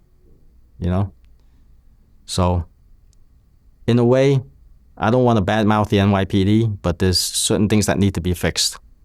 In the academy, when I was in the academy, I was taught that we're the biggest gang. So, your guy in security is probably around my age, maybe, because that's what we were taught in the academy, that we're the popo, we're the biggest gang in New York. We're bigger than some military in some small countries. When you call for backup, you have your brothers and sisters in blue come to you within seconds, right? What gang can do that for you? So when you're a young kid, right, and you're easily influenced, right, they're gassing up your head. You know, to me, I was already older. I was, almost 25, 20, so I wasn't some young 20-year-old kid coming in. So when I joined the police department, I had in my mind that, and I tell some of the people who I work with, treat it as you're working for the public. You're a public servant. Treat it as your customer service, and you can't do no wrong. You treat that, so keep that in mind, that you are customer service to the people. And I even told them that back in when I first came on the job. And you won't have any issues, right? And that's how I carry myself. I'm a public servant, and it's customer service. I'm providing you customer service. You know. Look, I mean, I grew up always taught to respect the police, and in general, I haven't had bad experiences with police until I started living in New York. And there's 2 instances that I can remember off the top of my head. Like once I go into a precinct in Brooklyn, and I had donated my car to a charity, and I just wanted to tell them that the car was donated so it wouldn't be reported stolen. And I'm explaining to the guy at the desk, and as I'm explaining to him, he goes, "What are you, a fucking idiot?" And I'm looking at him going like, you wouldn't be saying this without that badge. You know, it was a big, fat, middle-aged guy, and I'm like, I'm not insulting you. I'm not doing anything, and this guy is like clearly just insulting me just for no reason. You know, this other time, I got pulled over, and I had a suspended license. You know, I had forgotten to renew my license and so forth. You know, they pull me over. They're checking everything. I'm quietly sitting there. At one point, they said, "Sir, can you please step out of the car?" I said, "No problem." As soon as I get out of the car, they both grab me and slam me against my car. And I was just like, "What are you guys doing?" They go, "Well, we don't know what you're going to do." And I'm like, I was not resisting. I was being polite. I was doing everything to comply. And you guys are roughing me up for absolutely no reason.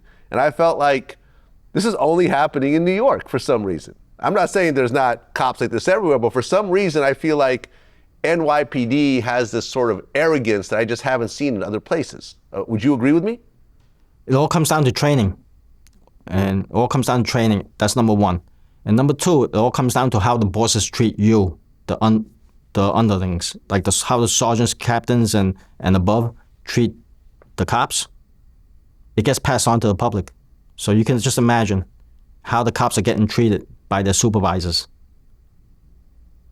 All right, so it's all about training and all about how they're being treated in the precinct, and it gets passed on.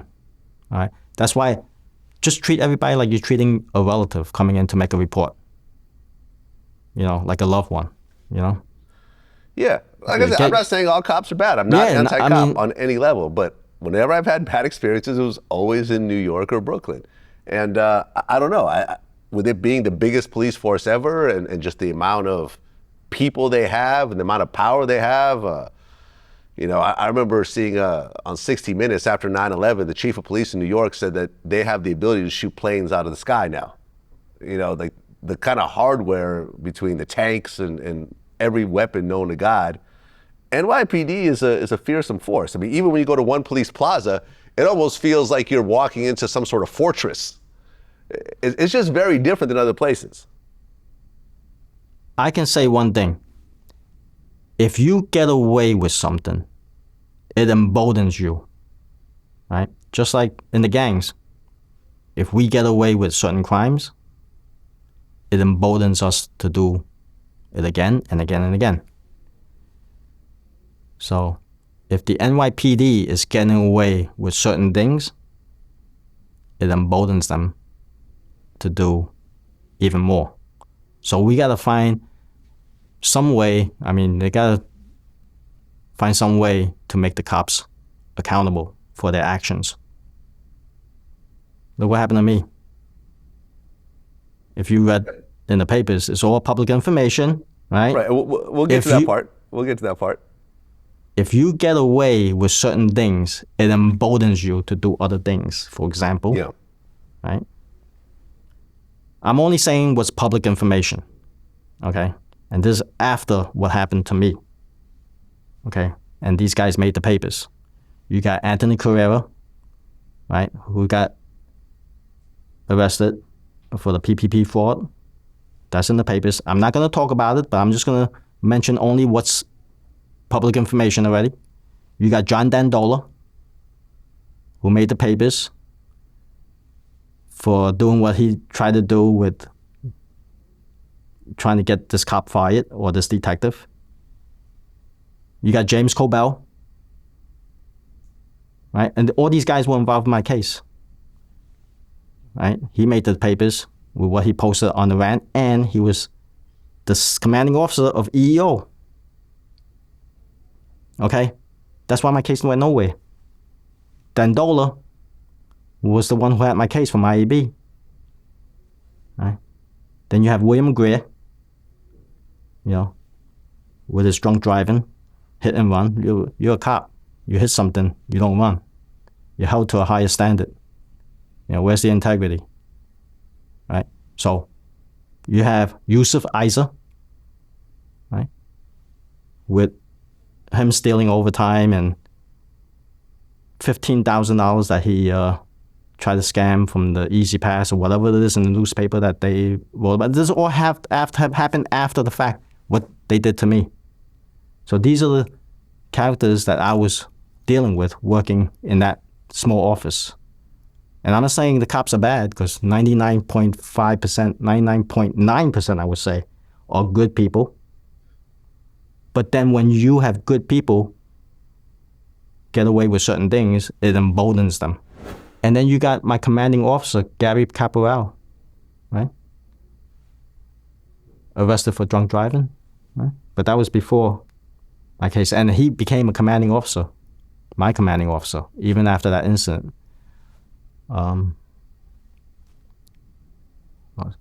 So all those people in my case who involved with trying to get me fired, right? That's what happened. Well, by 2003, you're 34 years old at the time, you actually became a detective. And you're the first Chinese detective in the whole precinct. Ever in that precinct. Mm-hmm. Now, what changed from being like a regular cop to now you're a detective? To me, I really didn't want that position. Because I enjoyed being a cop. I had so much freedom. I had my study 10 to 6 hours. Being a detective was rough. I worked 17 years doing the detective duty chart, which is rough. 2 days of nights, 2 days of days. It takes a toll on your health and your body.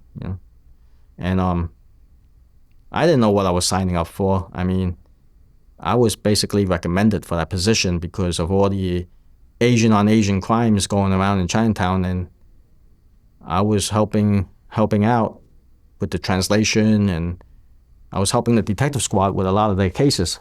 So they recommended me to go into that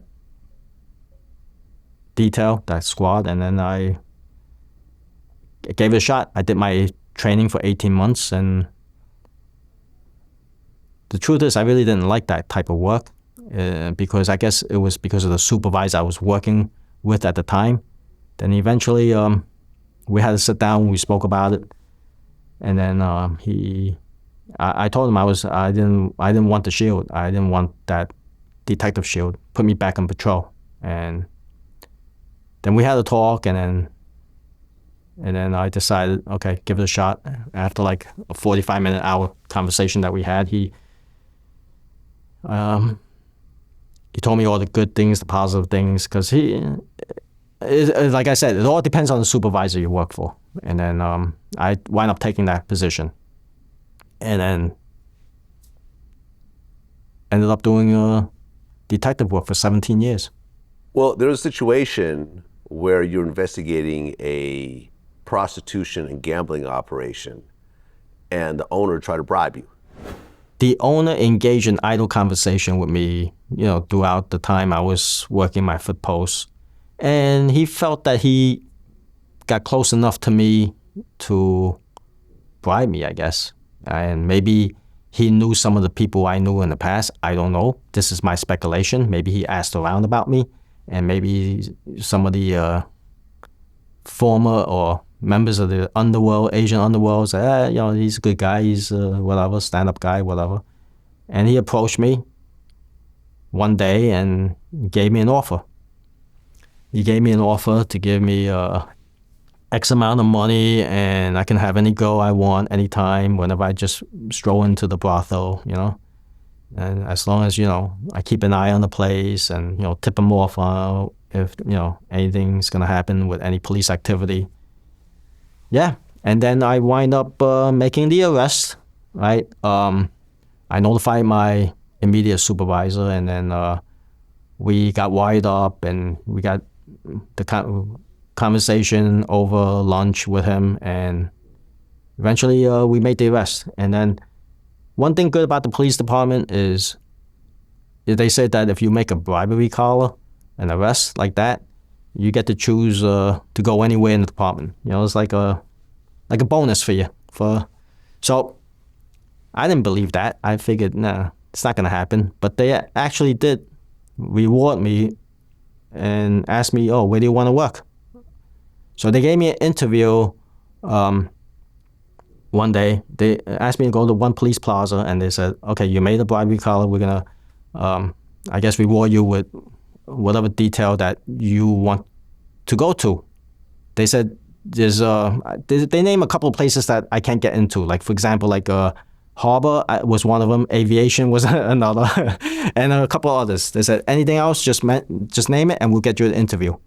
So I mentioned I wanted to do community affairs because I wanted to work with the community, the Asian community. And they gave me an interview with working under Deputy Commissioner of Community Affairs. And I went for the interview, and it was funny. I remember this. It was a female lieutenant who interviewed me. And during the course of the interview for that position, she asked me where I lived. And I told her I lived such and such address. And she was surprised, like, wait a minute. You live right across the street from me, a couple of houses down. It was literally on the same block. I go, yeah. And you live here all these years, and I didn't even know you're a cop. Like, you're a police officer.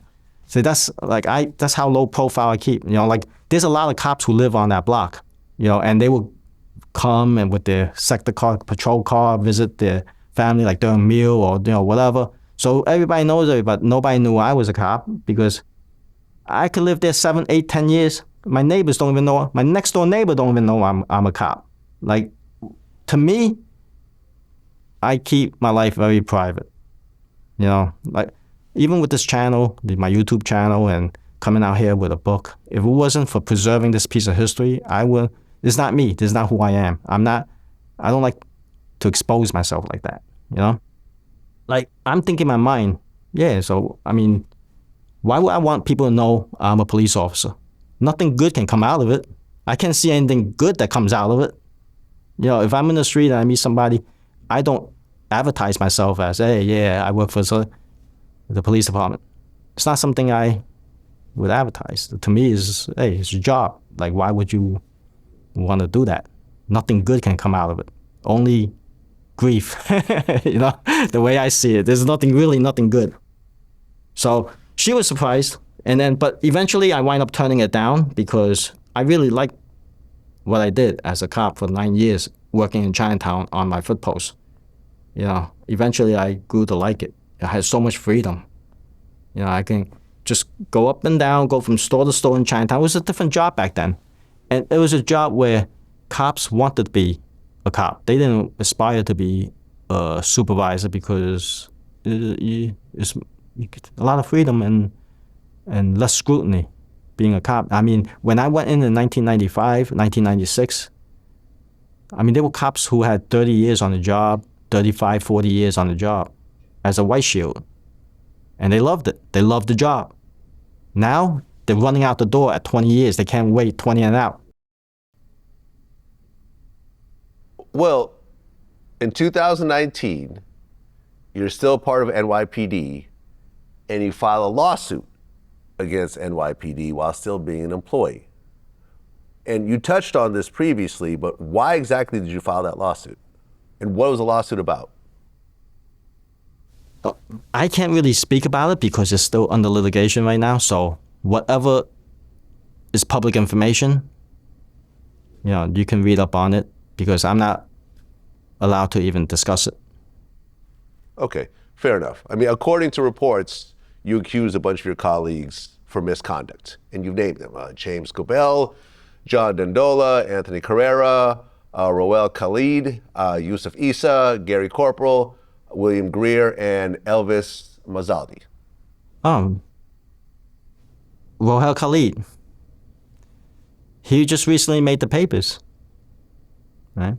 He's a suspect in a homicide case that happened many years ago. You got Elvis Mazaldi.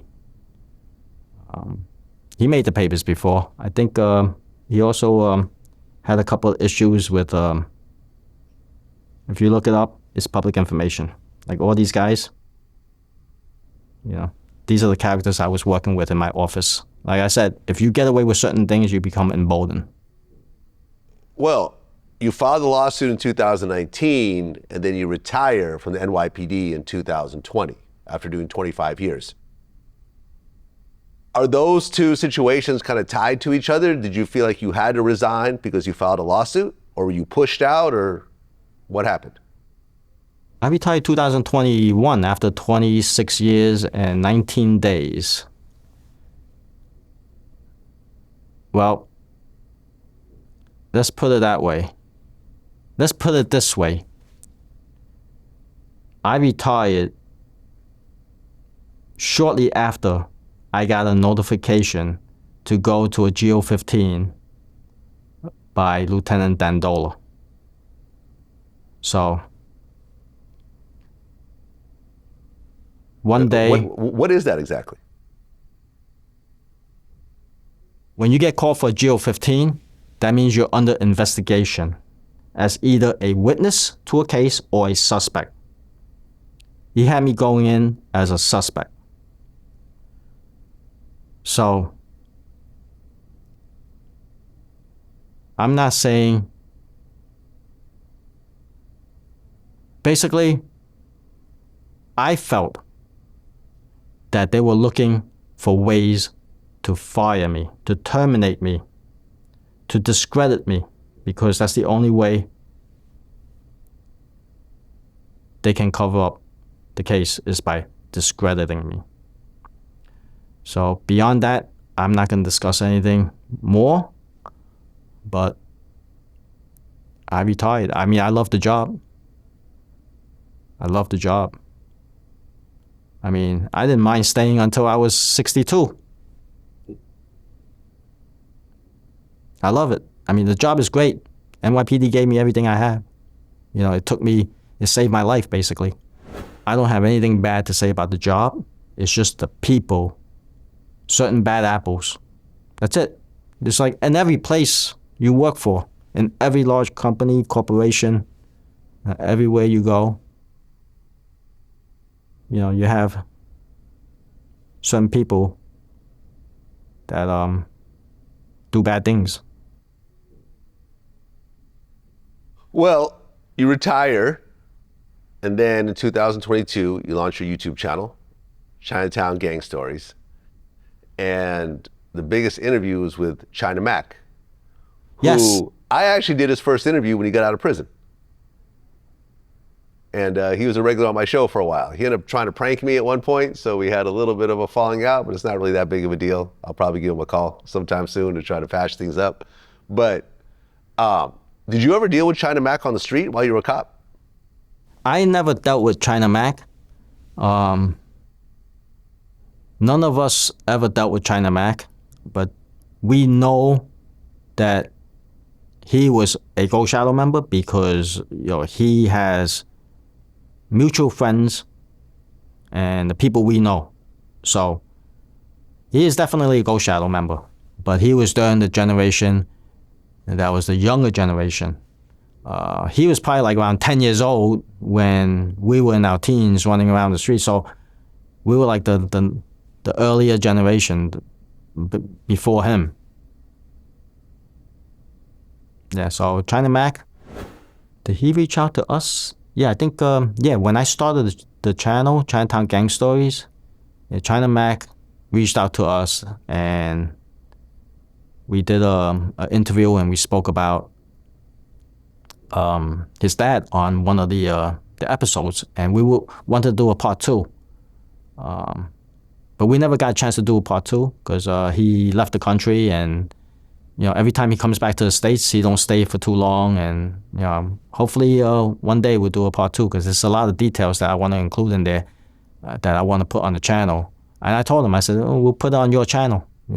There's a lot of your fans want to know, all the details about, the Flying Dragons and the Ghost Shadows, during your era. So hopefully we get a chance to meet up and do a part 2.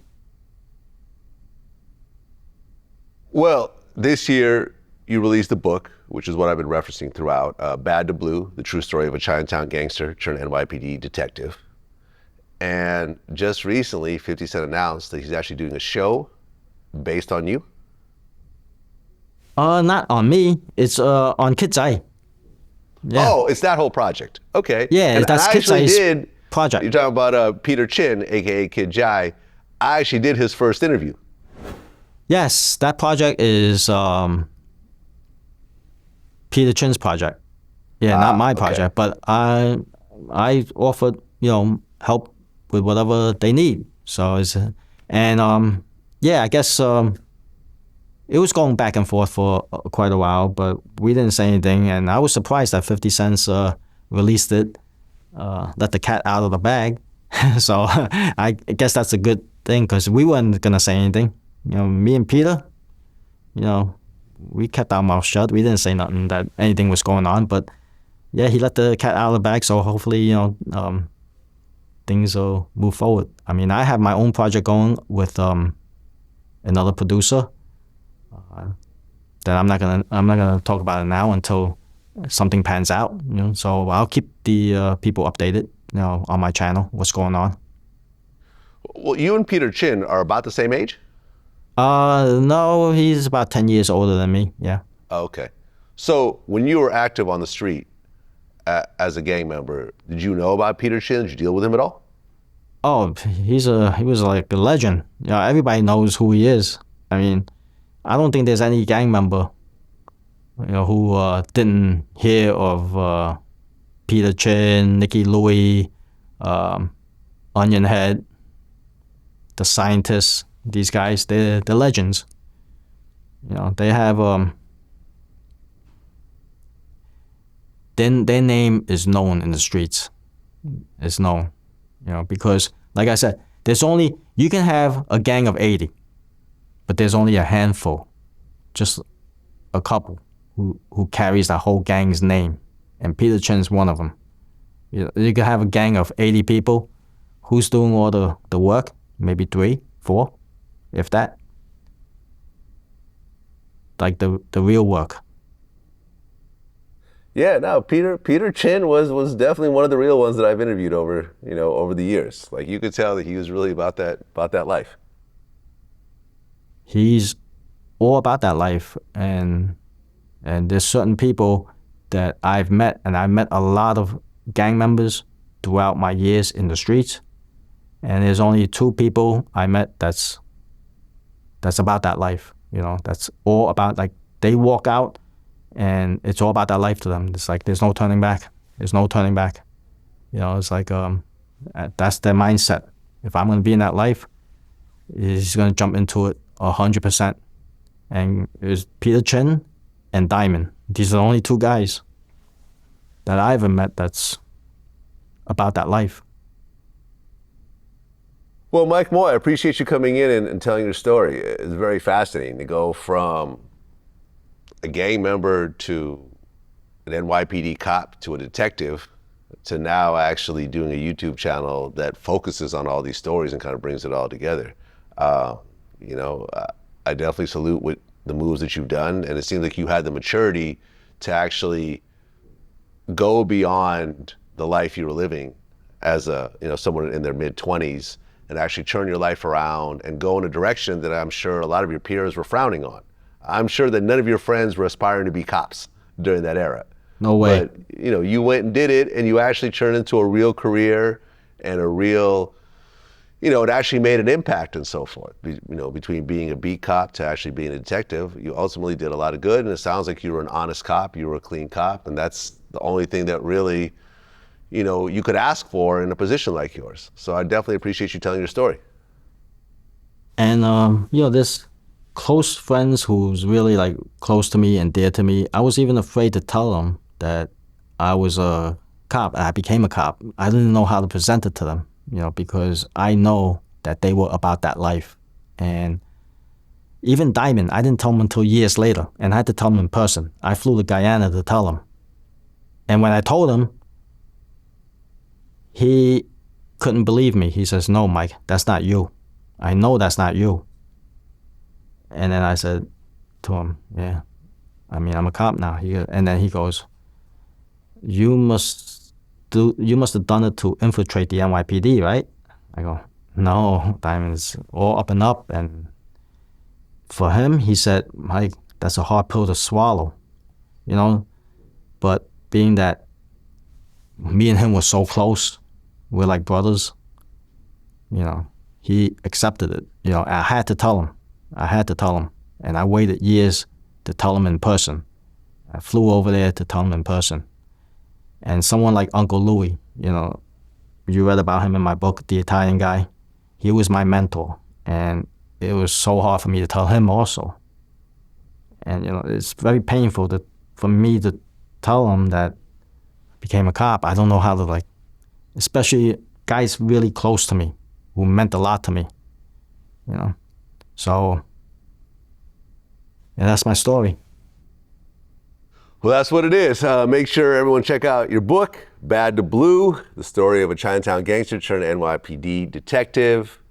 And also check out your YouTube channel, Chinatown Gang Stories. And, wish you all the best, man. Appreciate you coming in. Thank you, Vlad. That's what it is. It's a pleasure.